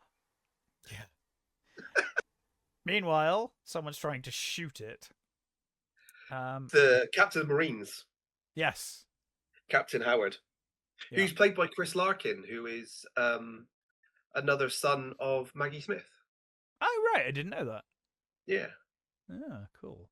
So So we of see- course he shoots the doctor. Yeah, And quite because the bird goes low, and of course he drops with the bird and fires. Yes, yeah, And it hits Stephen right in the yeah, just under the chest, isn't it? It hits him basically. yeah. So they have to get this poor fucking dude, and Stephen has to I think basically talk him through. He's the ship's cook, I think, isn't he? Yeah, well, I think that's quite common, isn't it? The cook and the cook and the doctor being the same fucking person on some of these boats. Because like you use knives, it'll be fine. Yeah. But of course, you know, Like he says, you know, you can do it, can't you? He says, yeah. He says, you know, I'll have to look at some pictures, you know. And he's like, pictures? He's like, well, yeah, you know, just to get the bearings, that sort of thing. Yeah.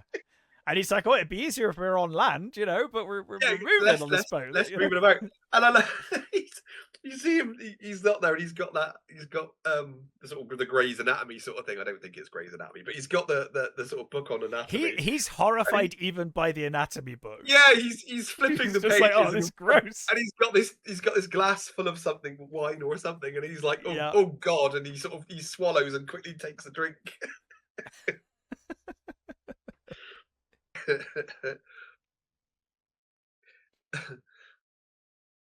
And of course, the one of the kids comes down, doesn't he? And he's like, "Oh, great news! We've seen sails on the horizon. We think it might be the Acheron." And Stephen's just like, "I am dying, and I fucking want to go home." Like, yeah, fuck off. And they do an amazing job of making him look like he's dying as well. Oh god, he looks pale as all hell. Yeah, he looks like oh bloody hell, Doc Holliday in Tombstone. Yes, he does in Tombstone.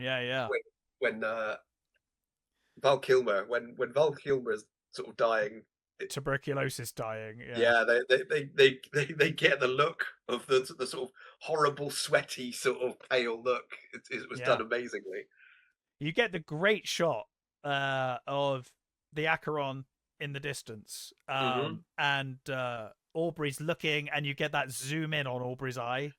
Yes, beautifully done, isn't it? It's so good. And then you get these wonderful contemplative scenes. They're chasing the Acheron. Yeah. But Aubrey's below decks thinking about Stephen and looking at Stephen. And of course, the next time Stephen wakes up, he's been taken back to the island. Yeah. Or to an island. I don't know. They go back to the Galapagos, don't they? Yeah. Because obviously he's been told, like, hey, the chances of him surviving would be easier if it was on land. And of course he wakes up and he says, I hope you didn't do this all for my account. And he's like, oh no, I fancied a walk or whatever. Yeah, I just wanted to stretch my legs. Yeah.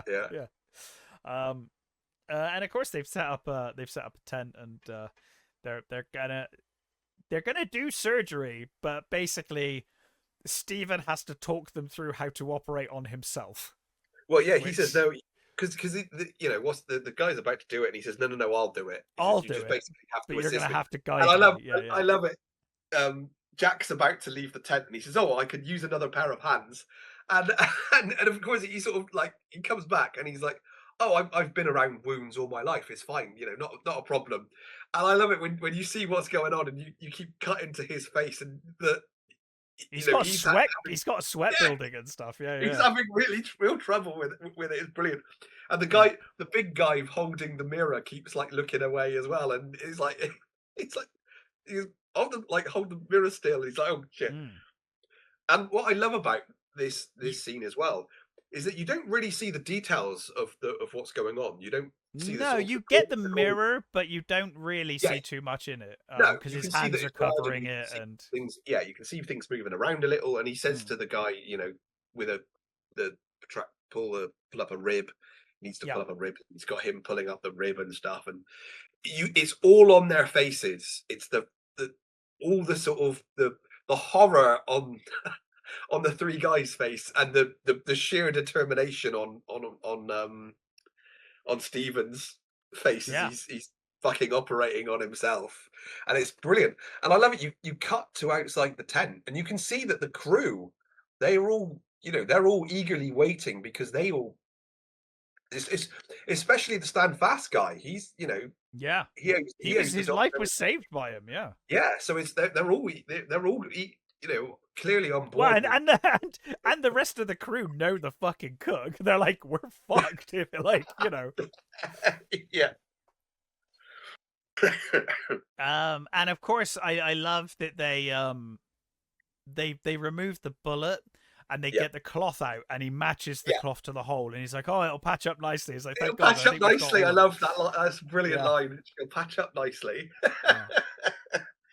Because that's what he says. He says basically the bullet took a piece of shirt in, and that'll be what will separate and What will fester. cause the infect? Yeah, yeah, absolutely. And that's basically what he'll die of. Yeah.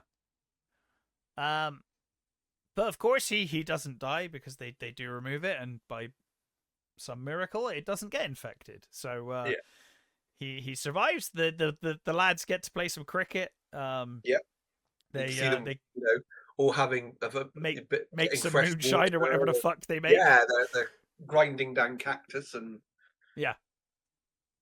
brewing. Brewing, yes. And of course, Will has already gone out and caught some specimens for him. He's bringing back specimens to show him. And he shows him some of his sketches, which he's like, "Oh, these are actually, you know, they're actually pretty good." Yeah, they're child. They're a little. Yeah, but you know, for a first little attempt as a clumsy, child, but they're actually really good. Yeah, they show detail and they show promise. Yeah. And he says to him, you know, you got the makings of a naturalist, and he says, perhaps I could be like you, and you know, combine, you know, being a sailor and being a naturalist, like a fighting naturalist. And he says, Stephen says, I find the two don't mix very well. Mm. And he's like, goes to get up, and Will's like, should you be getting up? Because are you a doctor now, Mr. Are you Blake? a doctor? Yeah. He's like, no. He's like, well, then, you know, I shall keep my own, you know, counsel, sort of thing. Mm-hmm. And he gets up, and they're like, he says, like, how long? He says to Aubrey, he's like, how long will we, you know, be staying here? He says, oh, a week probably. And he says, well, shouldn't you be rushing to the, you know, to the Acheron? And he said, oh, she'll be long gone by now, you know.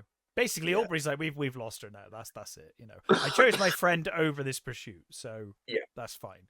And you get the impression, obviously, Aubrey's happy with that exchange. He's like, no, that'll do. yeah.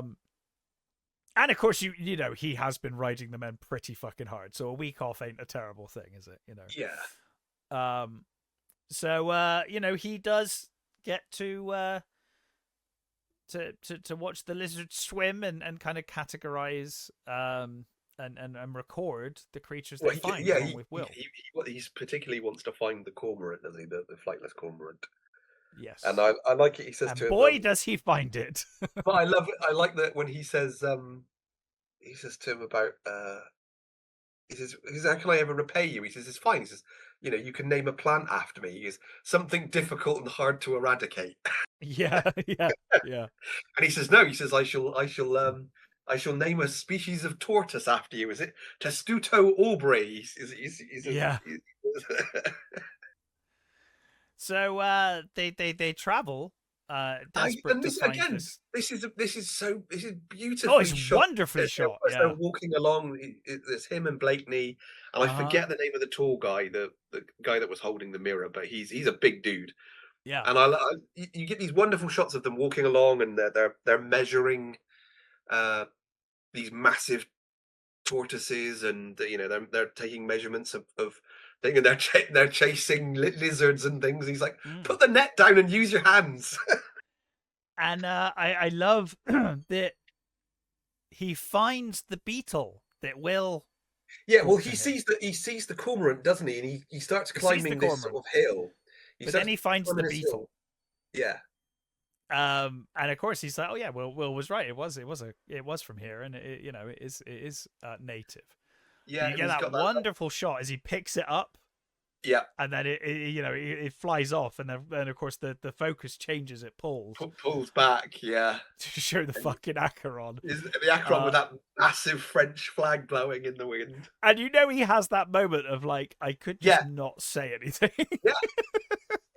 He is. You can see it going through. You can almost see it going through his head. You can see him processing it. Like, fuck's sake. No one else has seen it. It's just me up on top of this hill.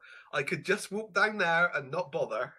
And then, of course, they're trying to run back, and he's like, "Oh fuck it! Like, just let all the specimens go as well." Like, piles of these cages where they've collected specimens, and he's like, "No, just drop them all. Just put them all down. Open the cages up, let them all go." Yeah. And of course, the doctor's still struggling from his operation, so of course the big guy has to pick him up and give him a piggyback sort of thing. Yeah. Yeah. So he's got. They say he's got about 2 hours on them, right? At this point. Yeah. By the time he gets back over the island, and basically the other side of the island. And they discuss, like, even if you can catch up to her, like, to actually try and take the Acheron, you'd have to be like completely invisible. Like, how the fuck would you do this? Yeah.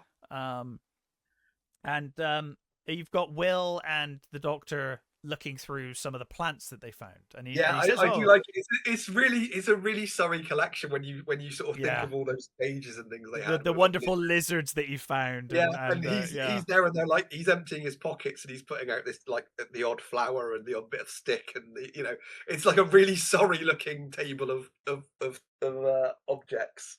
But amongst them is the stick insect creature. It is. And he says, "Oh no," because he gives it to Aubrey. He's like, "Oh, one amazing find," and he's like, "What, a stick?" He says, he says it's a rare phasmid, sir. And he says, and then you get that confused look of phasmid. Yeah. And he says, "Oh, in order to confuse its predators, it disguises itself as a stick, And of course, Aubrey's like, "Oh, yeah, that's how we do it." Perfect. Yeah. And so their plan is to pretend that they are they're merchants in distress, right? Is that what they plan to do? No, it's a whaler. They're pretending. Oh, they're whalers. Sorry, whalers. Yes. Yeah, which is what basically the fight. This is what they've been preying on in the area. Would be the smoke would be. I think it's burning the blubber and stuff. I think. Oh, okay. Yeah. That makes sense. Yeah. So yeah, they repaint. They completely do a number on. They repaint it. Yeah. They repaint the name. They call it the Siren. Yeah. Stephen has no fucking. He has no fucking clue what's going on. No, he's just looking around, totally confused. Yeah, they cover the figurehead, and what I like is they cover the figurehead, but they've even the cloth they use for the figurehead even has a painted side on it, which makes it blend with the existing woodwork. It's they do a fully sort of beautiful, detailed job of converting this this navy ship into a whaler. I love when Aubrey says, you know, this is to, you know, to confuse the predator. Yes, to confuse them. And and he says, no, Jack, you're the predator. You're the predator. Yeah. Yeah. And I love it when they're they're preparing, all the sort of where they're going to be hiding and what they're going to be doing, and they're all going to be, they've all got to dress as whalers. Yeah. They're not allowed to salute or anything like that. They're not, no sirs, no salutes, and all that sort of stuff. And immediately someone says "sir," and he's like, "Yep, okay, that's it." Yeah. Well, you got to think though, they do that their entire fucking lives. They're at sea forever. Exactly, it's automatic. It's not even thought about. And I love it. You've got Blakeney down below with the crew. They're tying on black scarves sort of thing to their arms to show friend from foe, and he's even has to tell one of them like which arm to put. It's like starboard or whatever it is, look, starboard arm, not that arm sort of thing. And I like it. He's called up the captain of the whaling ship that they rescued, and I love that he gives orders to the sailing crew. He's like, be like panicky and slovenly, just like we were a whaler crew, no discipline and all that stuff. And he looks at the whaling, the captain of the whaler, and the captain's the face is like really like pissed off. Is like, I'm right here. Yeah. Yeah. So of course she takes the bait. And they have to kind of make out like they're running or doing a real shit job of running, right? He says, just run, but don't run, Yeah, spill the wind from the sails, Yeah. Panicky, don't be too organised. Yeah. And of course he's got the Marines hidden up in the nests up on the masts to rake the decking with fire when they get there. And they've also on one side of the ship, they've removed the back wheels of the cannons, which means that they have the elevation because they're going to be aiming for the masts. Yeah. So they have the elevation, but what that also means that they're not going to have the recoil, which means they can't reload that battery. Yes. So they then have to, come back round to the other side to use the cannons on the other side to fire them off. Yeah. And yeah, so the plan works pretty bloody well. Yeah. They're almost immediately set upon. And yeah, they lure them in. You get those real tense scenes though of as the ship's kind of approaching. Yeah. And the crew are a little bit panicky because the French are firing warning shots, and they're calling out that they've got no escape. It's like British whaler. Well, also they're like double the fucking crew as well, right? It's like just like not a small crew on that ship, No. They're outgunned and outmanned. So yeah, they start pulling up alongside. Yes. Which then Aubrey gives up the cry. They put come the out of their flag hiding up. place. The flag gets pulled, and they just smash the fuck out of the rigging. Yeah. Yeah. Fire all their gun crew, and also I forgot to say that you get the bit with the younger officers with Blakeney and the other kiddie. Oh yeah, shaking hands and saying we'll see each other after and all of that stuff. Blakeney's upset that he doesn't get to go on board, so he goes to speak to Aubrey, and Aubrey says, "But he says, don't worry, you get here. You are commanding the deck. Yeah, you get command of the ship when we're gone. You get to, you get to make sure you get to fire the guns that are on the top deck. Yeah, you get to keep to do that. And of course, he's overjoyed with that. That's like, I get to be captain. I get to be captain while you're all gone, sort of thing. the Acheron loses a mast, but I love the shot just before that where you just see both ships covered in the fog of war. You know, just Yeah. the smoke from both cannons because they would go at it with the cannons. Yeah. Such a beautiful shot. And it's silent. There's silence. They're all sort of waiting to see what happens. Yeah. And then you hear the cracking. The crack as the mast goes over, and of course the cheer goes up. Mm-hmm. Yeah, and then of course they attack the rear as well, which they said was a weak point on her. Yeah. They they come round the back and break the back with fire. And then of course again, they start boarding. You get those again. You get the wonderful shots of just fucking walls disintegrating. Just and, people getting covered in bits of wood and all sorts. Yeah. And of course they board, and everyone's seemingly dead. Like it's just total silence on the deck, apart from the odd groan. You know. Yeah, the French crew are all lying there. Yeah. And then of course, and it's poor old Mr. Allen, the Welsh guy, who says, "You know, I think we've done it. We've won. The job is done." Yeah. Yeah, he's shot straight in the face. Yeah, they all get that. You know. The French crew get up and start firing, and of course, he's the first coach. He gets it straight in the head. He goes down, and then you get this a tremendous fight. One of the such close quarters as well. It's just awful. Yeah, and I mean, sorry, it's brilliant, but awful. You know, it's like awful fight, but but wonderfully shot. But what's great is that you see everyone that you've seen on the all of them. Yeah. You've got like Killick with a boarding pike. You know, there's this guy who's been cooking and like grumbling. He's there fighting tooth and nail with this bloody boarding pike. Do you know one of the things I really love about this movie as well is, aside from right here, this battle, you never see the opposition.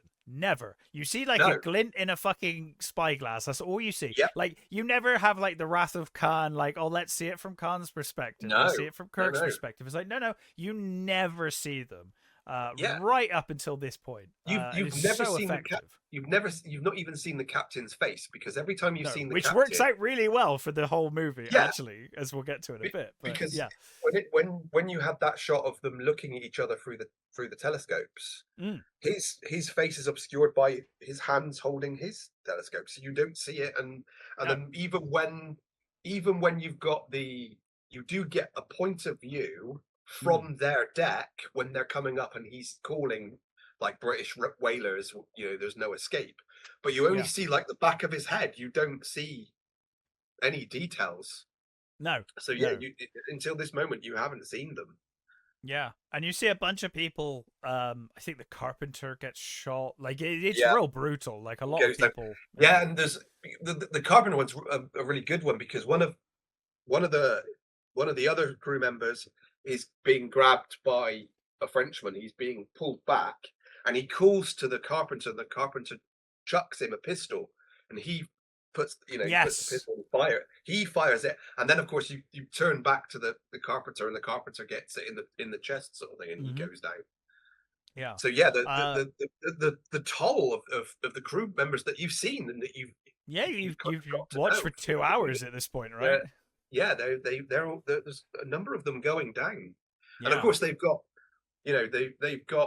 the younger officer his job is to go and release the prisoners, the whaler from the whaler. Yeah. So they've got more people on their side then if they get the whalers released. Yeah. So and of course Will ends up boarding as well, doesn't he? He's like, well, we must board. Like, you know, he can see that on the deck. He can see that the French are positioning their cannons to fire on the surprise. So he gets his. You get that ridiculously close shot where they basically shoot each other. Yeah, that's amazing. Yeah, and he fires their cannons down into the crew, and they get absolutely shredded. Mm-hmm. And then of course he says, "We've got to board," so he boards as well. Well, and even the doctor, at this point, boards. And there is that wonderful shot. He comes in and he's fighting. I can't remember which officer it is. One of the Oh, I think is it the, it might be the Marine captain. The Marine Uh-huh. captain looks back and um, he sees Stephen coming in and handling himself quite well, and he smiles. Yeah. You know, he smiles and carries on fighting his own fight, sort of thing. Mm-hmm. Yeah. Um, and yeah, so of course it's a hell of a battle, but they do win. However, they can't find the captain. Yeah, well, they That's strike their kind of colours, which means that they've surrendered. yes, but the Um, captain is nowhere to be seen. yeah, and Um, Aubrey goes off to look for I love evidence. his moment in the captain's quarters where he's looking at the music sheets on the floor. Yeah, and there's Um, what I love is it's like it could just be their, like, his own cabin. He's got, like you said, music sheets, and there's I think it's like a horn, isn't it? There's so yeah, different different musical instruments, but you know, a similar sort of thing. yeah, And again, there's that whole idea throughout the movie that these these two officers, these two captains, they're just like each other. They are. hmm They think the same way. Well, yeah, that's both. what I like about the music sheets and stuff. He's like, oh Yeah, shit, he is me. they're Yeah. amazing tacticians hmm that are equally matched. Yeah. Now, of course, someone stabs him at this point. He comes Yeah, up from he's below. somebody hiding under he's hiding under a table. And Jack asks where the captain is, and he says he's in the Yeah, infirmary. So of course he heads there, and he finds the captain has died. yeah, And the doctor hands him his sword. yeah. The surgeon says that the Um, captain asked me to give you this. yeah. So he takes the range sword with the old eagle, imperial hmm eagle on the hilt. Yeah. And yeah, so Jack kind of sees the dead captain. Um, Mhm. and yeah, so effectively he's kind of disappointed he never met the captain. I Yeah, think. yeah, Um, yeah. You do get but the impression that he was sad that he didn't get to meet him, but and you know, normally this is where the movie would be like, oh yay, we won, we're great, all smiles and end credits. But instead of yeah, that, we see them fucking sewing up the body bags of all yeah, of their friends. It's like, oh yeah. shit, yeah. At what price, And of course, And you've Will seen has to sew up his friend's body bag, with yeah, one the hand. younger officer, and of course, there was a moment between those two earlier when Yeah, where they said they'll see each other after the battle and no, stuff. before that, it's earlier when Will was thinking that he was going to die, and he Oh, the says through the nose thing. Yeah, I did mention that. yeah, Yeah, he says to him about through the nose, and you the get that final now that stitch. he's got to do it for his friend instead. It's not him hmm doing it for blatantly. It's the other way round. Yeah. And you've got you've got the, he says to that guy that he'll do the stitching, but of course, because he's only got one arm, he can't hold the cloth and stitch it. And he asks the guy for help, and the guy pulls it together for him. Yeah. And it is really sad, and again, the music is fucking beautiful, and it's good. It's Incredible. wonderful, Yeah. sweeping Yeah. music, and as they sew up all these bloody stuff, these sailors and stuff. Mm. Yeah. I love you get the scene between Will and the Doctor as well, where Will just kind of they just have a moment of staring at each other. Yeah, And of course you can see that Will is just heartbroken. yeah, he's devastated. Um and yeah, the Doctor breaks up the mood because he's got the beetle, hasn't he? Yeah, It kind of so like, our old friend the beetle, hmm and of course he smiles and comes over, and of course he gives him some paper and a pen. Yeah. And he starts sketching out again. Yeah. Yeah. So now they've got two ships effectively. Mm-hmm. They've captured the Acheron. Yeah.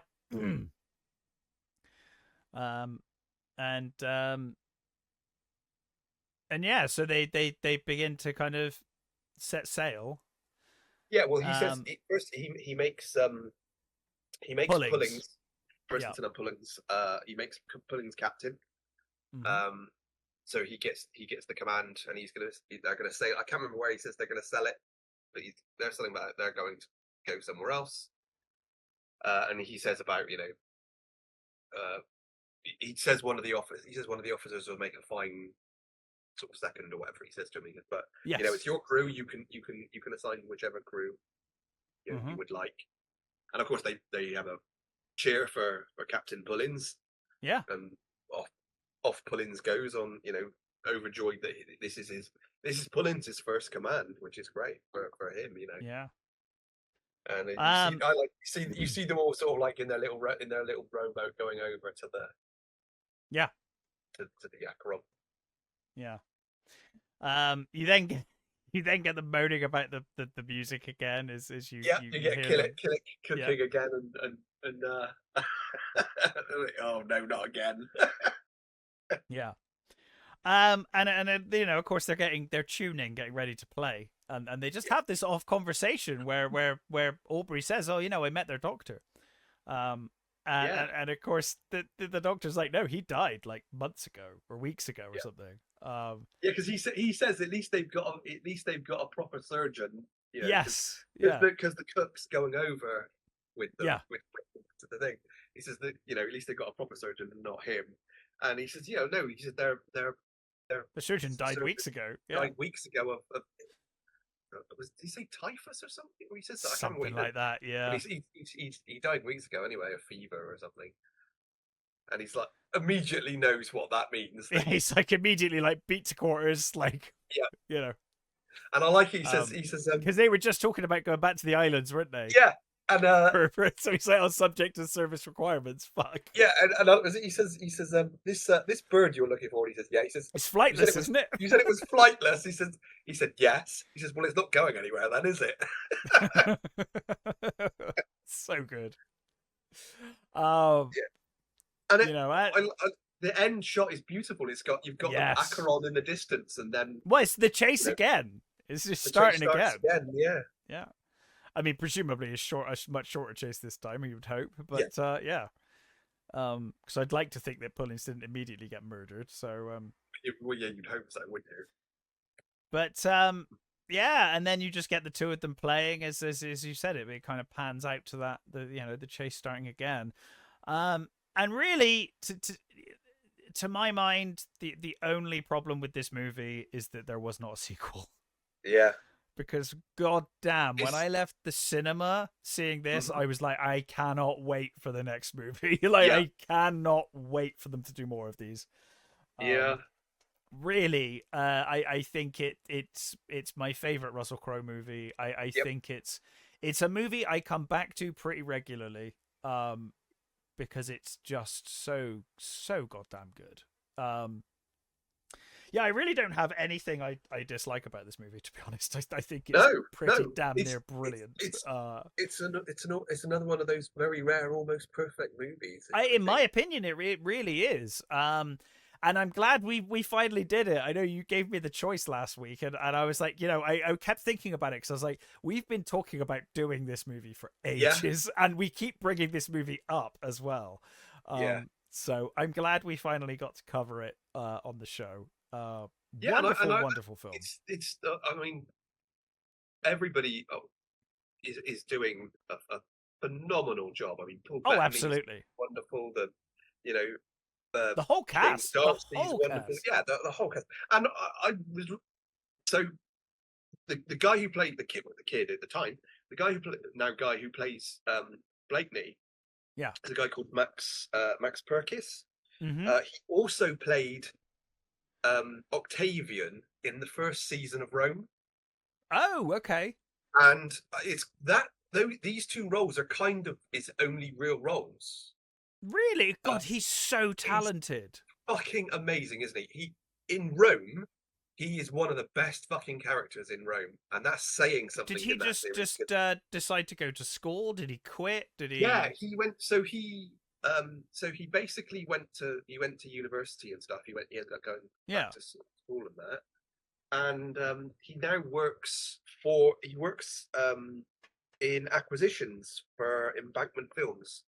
So he ended up doing stuff behind in he ended up doing Well, stuff with the crew and stuff. I guess I'm glad he's involved in that, and obviously if that's his like the choice he wants to make for his career, then great. But by God, did that kid have some bloody acting? He was talent. a wonderful actor. It's a shame that he didn't. I think. I mean, good for him if that's what he wants, but it's a shame for us because I would have loved to have seen more from him. And what's doubly sad as well for the is in Rome. So he was only in the first season, so he was replaced by another actor in the second season. And, right. No real disrespect to that guy. But no disrespect to that guy, but he was not as good. No. As Perkis was. He was wonderful, sure. But yeah, it's.